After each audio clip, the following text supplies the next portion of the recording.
मैंने मराठी सीरियल किया है लग्नाची बेड़ी, और हिंदी में कलर्स का शो था बेकाबू जो चला, मैंने बेकाबू किया है। और भी जो बालाजी के शो थे उनमें मैंने पर डे किया है, और वेब सीरीज करी है 2 मैंने। जब आप मूवी के लिए गई तो आपका पेमेंट कितना हुआ, मतलब किस बेस पे?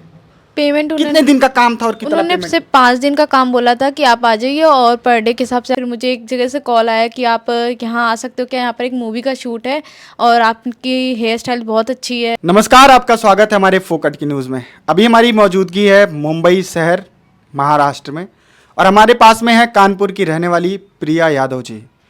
मैं इनसे ज़रा बात करना चाहता हूँ इनके बारे में, क्योंकि पहले ये कुछ और काम करती थी और अभी के टाइम पे और।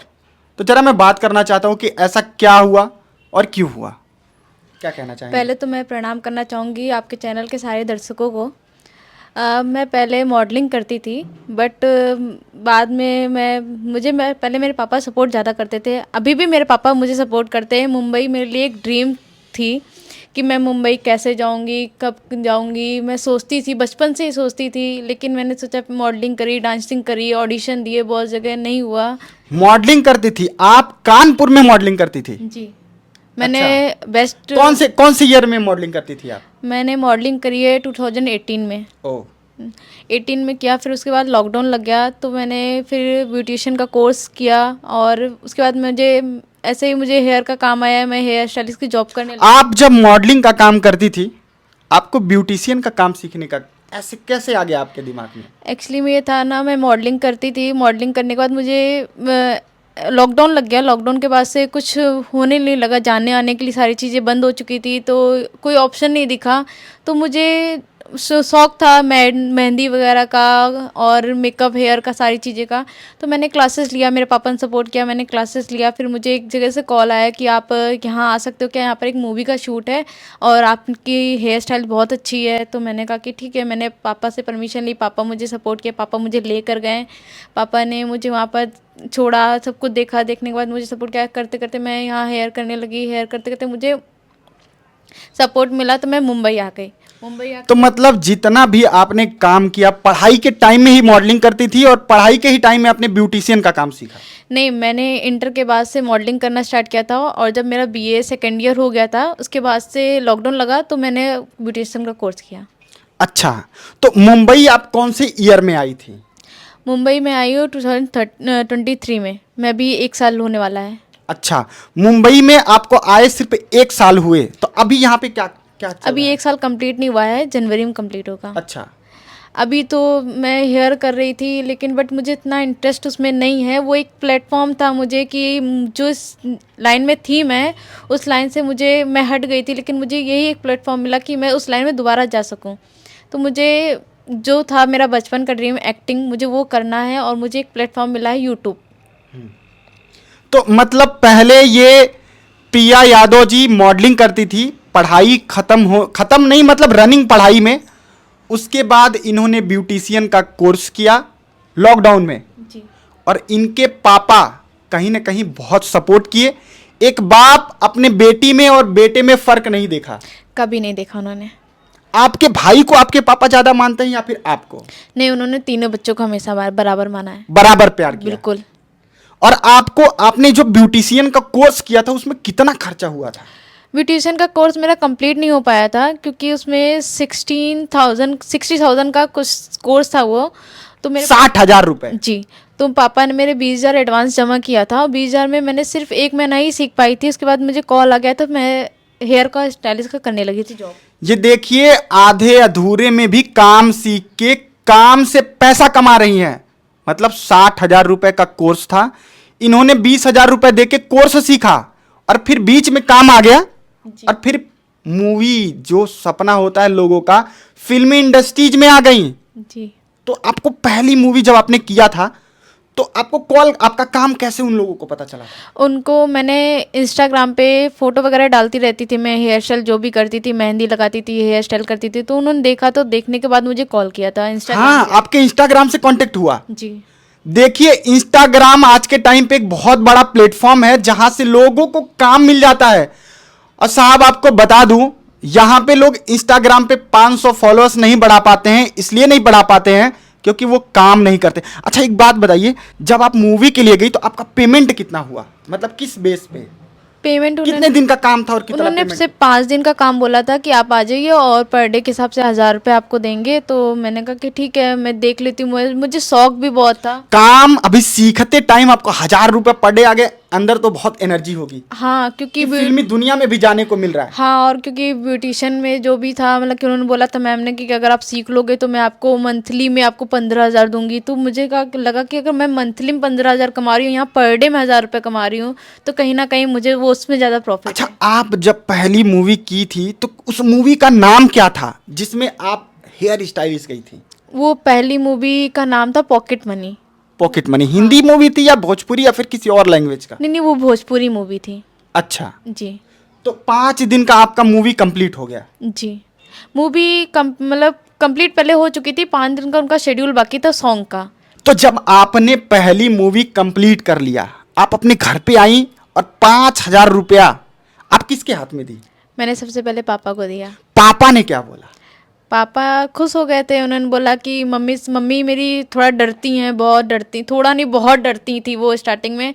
तो पापा बोले अगर वो सीख रही है, अगर बाहर नहीं निकलेगी, दुनिया को नहीं जानेगी, तो कैसे वो आगे मतलब मम्मी इसलिए डरती होंगी कि एक बेटी अकेले घर से बाहर जा जी, रही है, इसलिए डरती इसलिए हैं। डर रही है। जी। आज के टाइम पे आपके मम्मी का क्या रिएक्शन होता है? आप मुंबई सपनों की दुनिया, माया नगरी जिसको महानगरी कहते हैं, बड़े बड़े लोग, बड़े बड़े घर, बड़ी बड़ी गाड़ियां, यहाँ पे जब आप आती हैं तो आपकी मम्मी का क्या रिएक्शन रहता है? अभी भी मम्मी कहीं ना कहीं डरती हैं, लेकिन फिर भी अब मम्मी सपोर्ट करती हैं। दोनों लोग बहुत सपोर्ट करते हैं। आते टाइम क्या बोलती हैं कि बिटिया आगे का क्या?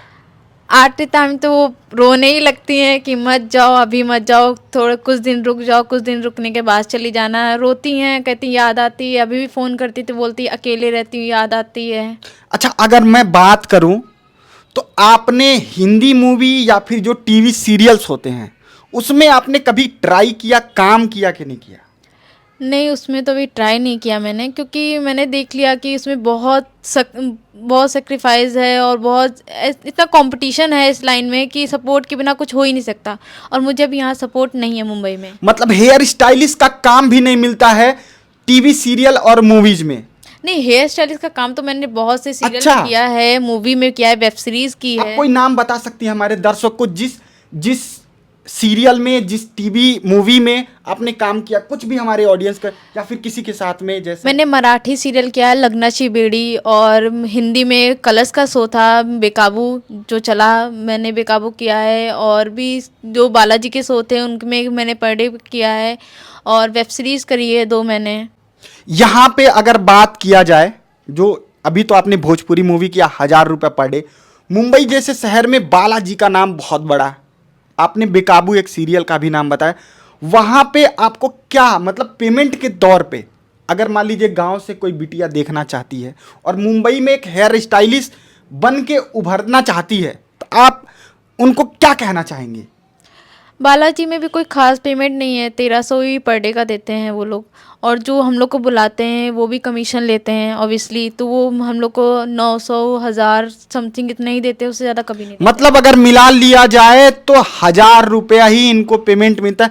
लेकिन आप क्या 1000 रुपया में यहाँ मुंबई जैसे बड़े शहर में रहना, खाना, पानी तक भी खरीद के पीना होता है, हवा को छोड़ दिया जाए तो सब कुछ खरीदना पड़ता है, आप सरवाइव कर लेते हैं? नहीं, अभी तो बहुत मुश्किल होता है करना, लेकिन कहीं ना कहीं अपनी चीज़ों को एडजस्ट कर रही हूँ। वो भी सपने को पूरा करने के लिए कुछ ना कुछ चीज़ों को मार भी रही हूँ अपने मन ही मन कि मैं कैसे पूरा करूँगी। गांव से आप पहली बार मुंबई आई तो आपको कितना स्ट्रगल करना पड़ा, कैसे आप मुंबई आ गई? स्ट्रगल तो बहुत करना पड़ा। मेरे हाथ में कुछ ज़्यादा पैसे भी नहीं थे, मैं समथिंग 2 ही 3 हज़ार रुपये लेकर आई थी यहाँ पर। अच्छा, हाँ, मुझे सपोर्ट मिला। फिर मुझे एक भैया थे जिनसे मेरा यूपी में ही कांटेक्ट हो चुका था, तो उन्होंने मुंबई आकर मुझे वही जो एक मराठी सीरियल था उसमें उन्होंने काम दिला दिया था। उसका पर डे मुझे 700 रुपये उन्होंने दिया। वो भैया यूपी में क्या करते हैं?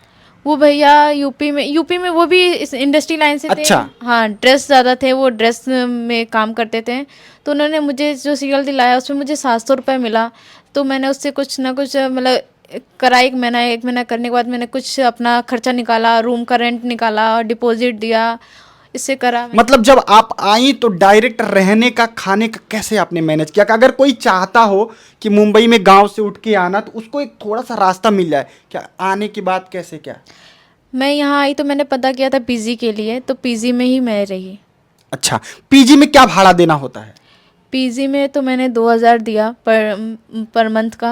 और खाने पीने का कैसा होता है? खाने पीने का जैसे मैं खुद करती थी अपना खाने पीने का खर्चा जितना भी लगता था। तो वहीं पीजी में जहां आप रहती थी, पीजी मतलब पेइंग गेस्ट होता है, आप पैसा देंगी और वहां पे आपको रहने का साधन मिल जाएगा। या तो एक बड़ा सा हॉल होगा और लंबी लंबी ऐसे बेड लाइन से लगी रहती हैं, वो पीजी होता है। सबको एक छोटा सा बेड मिल जाएगा ऐसे सोफे जैसा, उसी पे रहना, और बगल में छोटा सा टेबल मिल जाएगा, अपने सामान को रख लीजिए। एक पूरा घर नहीं मिलता है, मतलब आप समझ लीजिए कि मिलजुल के सबको एक साथ में रहना है। बहुत सारी लड़कियां साथ में रहेंगी, उसी के बीच में आपको रहना पड़ता है। तो वहां पे आप घर पे अकेली रहती थी, मम्मी पापा की दुलारी, यहाँ पे आपको अनकंफर्ट नहीं होता था? बहुत होता था, लेकिन मैनेज किया कि मुझे अपना ड्रीम पूरा करना है। जब मैं इतना हिम्मत करके मुंबई आ सकती हूँ तो मैं यहाँ पर अपना ड्रीम भी पूरा कर सकती हूँ। आगे आपका क्या प्लान है? आगे बस मुझे यही है कि अब मैं यूट्यूब पे अपनी मेहनत करूँ अच्छे से और मैं यूट्यूबर बनूँ। एक बिटिया जो गांव में पढ़ाई कर रही थी और मॉडलिंग का छोटा सा उभरता हुआ एक शौक था, वो आज मुंबई जैसे शहर में पहुंच आई है और यूट्यूबर बनने का सपना देखी है। आज के टाइम में देखिए, गांव में भी यूट्यूबर है और मुंबई शहर में भी बड़े बड़े यूट्यूबर हैं। आपको क्या लगता है, गांव में ये यूट्यूब का काम नहीं कर सकती? क्यों नहीं कर सकती, कर सकती थी, लेकिन यहाँ पर जो एक प्लेटफॉर्म मिलता है उसकी बात ही एक अलग थी। देखिए, इनकी बातों से साफ साफ लग रहा है कि अगर पढ़ाई करनी है तो आपको विद्यालय जाना पड़ेगा।